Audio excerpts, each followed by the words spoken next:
Samantala, sino nga ba ang ayaw gumaling sa kanyang karamdaman?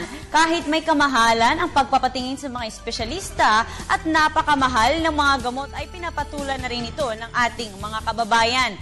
Pero alam nyo bang may mga kababayan tayong nakakita ng pag-asa sa alternatibong pamamaraan sa paggamot sa kanilang karamdaman? Narito ang report ni Jackie Sai. Kinakatakutan ng lahat ang maaaring pumatid sa buhay ng tao. Ang karamdamang wala pang lunas, ang sakit na cancer.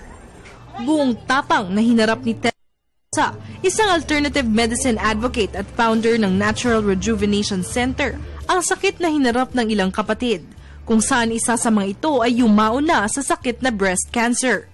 When my youngest sister was diagnosed also with cancer, we decided to introduce the alternative way.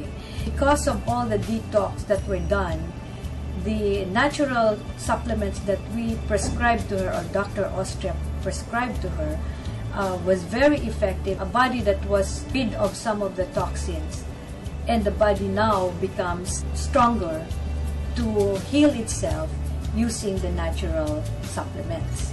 Dahil dito, isang inspirasyon mula sa masaklap na pangyayari ang nagtulak kay Ginang Mendoza na bumuo ng isang center na maaring magbigay ng lunas sa mga nawawalan ng pag-asa, sa mga may karamdamang wala ng lunas, sa mga nais pang humaba at mapanatiling malusog ang pangangatawan. Kaya't dito, naisip ni Ginang Mendoza na maglagay ng isang center na naghahandog ng mga alternatibong pamamaraan at serbisyo, gaya ng chiropractic adjustments, acupuncture, virus and bacteria zapper, natural at herbal medication at limbic stress analysis or LSA sa Zyto Technology. Para kay Ginang Mendoza, upang makamit ng isang pasyente ang tunay na kalagayan ng kanyang kalusugan, kailangang maintindihan nito ang 5 mahahalagang bagay. The integration of conventional and alternative medicine.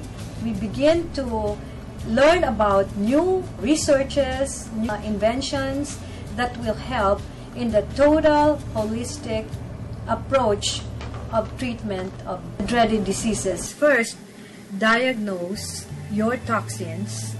What are the toxins that are elevated in your body, and what are the trace minerals that are lacking in your body? Second, once you know that, you can detox the right toxins. Okay? And then third is to boost the immune system. You know what is lacking, then we supplement that.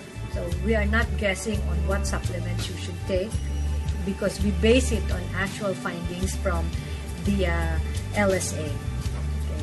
And then the fourth is to balance your hormones for maintenance, because balanced hormones would be a very good anti-aging protocol. And fifth is the use of other therapies that will help your body recover. Dahil sa paraan na ito, ang ilan pa niyang mga kapatid na nasuring may cancer ay gumamit ng ganitong pamamaraan, at hindi nagtagal, nasuri silang negatibo o cancer-free. Naghudyat ito ng isang pagbabago, isang misyon para kay Ginang Mendoza na ipagpatuloy ang sistemang ito na nagpalunas sa kanyang mga kapatid at maiparating ang magandang balitang ito sa mga tao. Pretty beautiful from the outside, but inside you don't feel good.